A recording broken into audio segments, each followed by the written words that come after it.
Hello friends. पिछले कुछ दिनों से हम शिव विज्ञान भैरव तंत्र के ऊपर बात कर रहे हैं और आज हम सिक्स्थ मेडिटेशनल टेक्निक के बारे में बात करेंगे। शिव विज्ञान भैरव तंत्र भगवती माँ पार्वती और भगवान शिव के बीच में संवाद हैं। माँ भगवती के कुछ संदेह हैं, कुछ प्रश्न हैं जो भगवान शिव से पूछती हैं। उनके संदेह कुछ इस तरह से हैं कि आपकी वास्तविकता क्या है, ये आश्चर्यों से भरा ब्रह्मांड क्या है, इस ब्रह्मांड का ओरिजिन कहाँ पे है, ये जो संसार का जो पहिया चक्का घूम रहा है इसका केंद्र कहाँ पे है, मैनिफेस्टेशन से परे, स्वरूपों से परे ये जीवन क्या है, हम स्थान और समय, नाम और विवरण से ऊपर इसमें पूरी तरह से कैसे प्रवेश कर सकते हैं। हे शिव, मेरे संदेह को दूर करिए। भगवान शिव इनके उत्तर डायरेक्टली तो नहीं देते हैं, क्योंकि इनके उत्तर देना आसान नहीं होता है जब तक कि आप अपने स्वयं में प्रतिष्ठित न हो जाएं। सो वो भगवती माँ पार्वती को विधियाँ देते चले जाते हैं। ऐसे ही शिव विज्ञान भैरव तंत्र में 112 विधियाँ, टेक्निक दी गई है मेडिटेशन की, और वो कहते हैं कि आप इसको करो तो आपको स्वयं ही इसके उत्तर मिल जाएंगे। तो आज हम छठी टेक्निक के बारे में बात करेंगे। वो कुछ इस तरीके से है कि when in worldly activities keep attention between two breaths and so practicing in few days you will be born anew।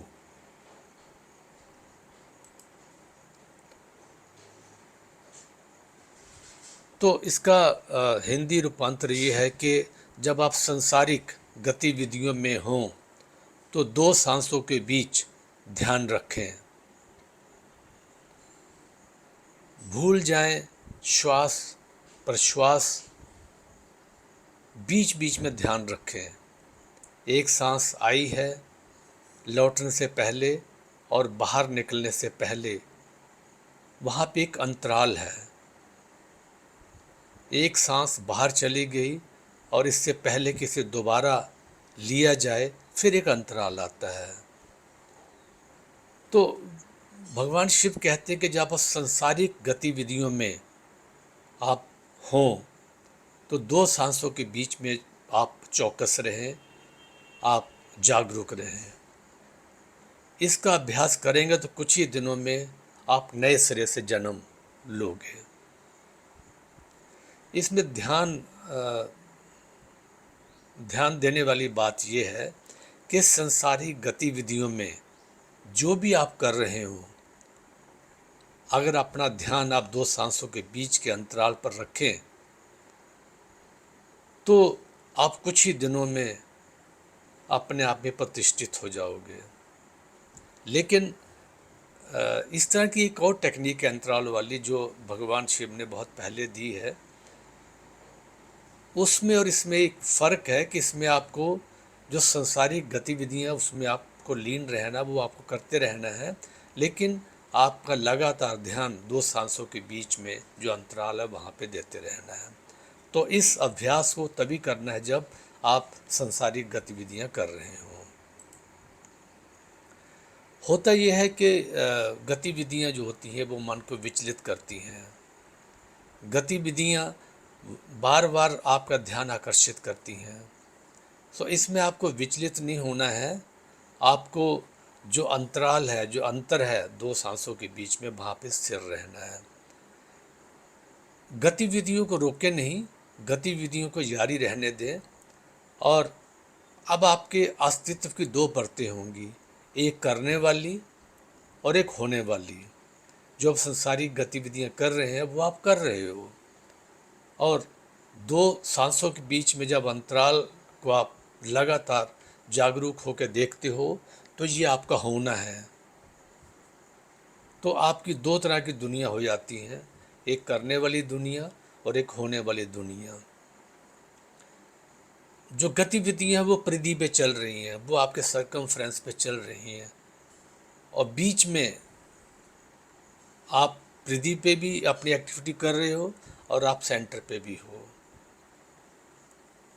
तो आपका ध्यान जो है वो परिधि पे भी है जहाँ पे आप एक्टिविटी कर रहे हो, और आपका ध्यान केंद्र पे भी है जहाँ पे आप सांस के अंतराल को देख रहे हो। सो ये बिल्कुल अभिनय की तरह हो जाता है, और इसमें आप जानते हो, जान लेते हो कि आप कौन हो। आपका ध्यान आप पर केंद्रित रहता है और आपकी गतिविधियां भी जारी रहती हैं। आप खाना खा रहे हो तो दो सांसों के बीच में अंतराल को देखते रहें जागरूक होके। आप ऑफिस में कुछ काम कर रहे हो तो आप ऑफिस की गतिविधियां आप जारी रखें, और अपना ध्यान दो सांसों के बीच में आप उसके अंतराल को देखते रहें। आप वॉकिंग कर रहे हैं, किसी पार्क में घूम रहे हैं, तो दो सांसों के बीच में जो अंतराल है उसको देखते रहें। आप अपनी फैमिली के साथ हो, उनके साथ गपशप कर रहे हो, लेकिन आप अपनी सांस के प्रति भी जागरूक हो, उस जो अंतराल है उसके प्रति जागरूक हो। तो ये सारा जो पूरा संसारिक एक्टिविटी है, ये एक तरह का एक नाटक बन जाता है। आप परिधि पे, आप सरकमफ्रेंस पे सारी जो संसारिक एक्टिविटी वो करते चले जाते हो, और सेंटर पे आपका ध्यान हमेशा केंद्रित भी रहता है।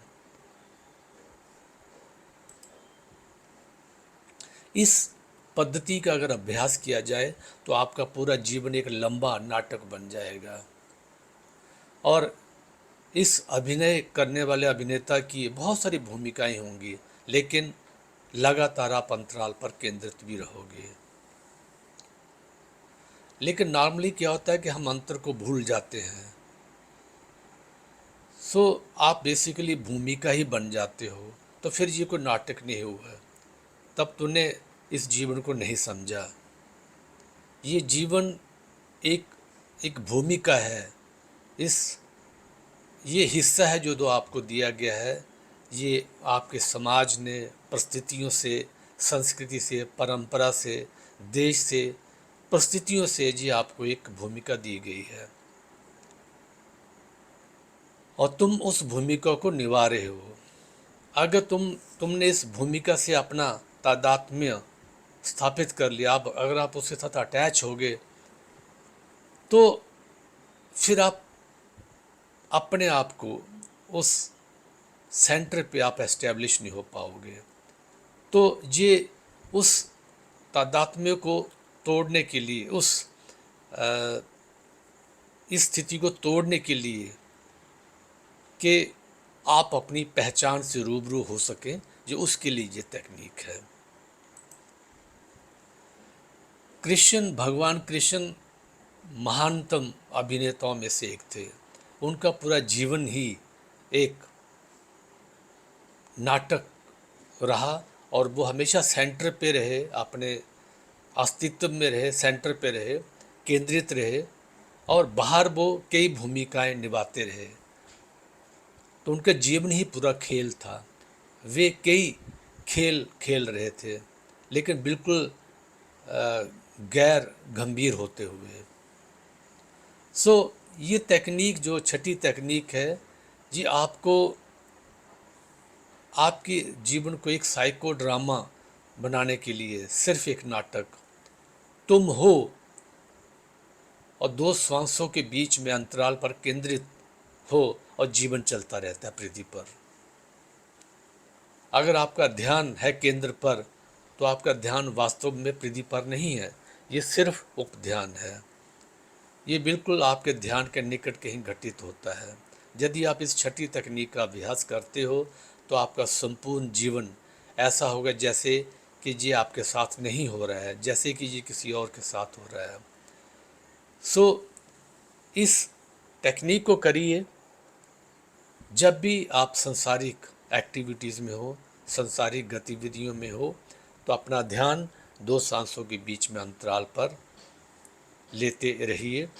और अगर आपका ध्यान निरंतर 2 सांसों के बीच के अंतराल पर रहेगा तो आप अपनी सेंटर पे, अपने केंद्र पे एस्टेब्लिश हो जाओगे।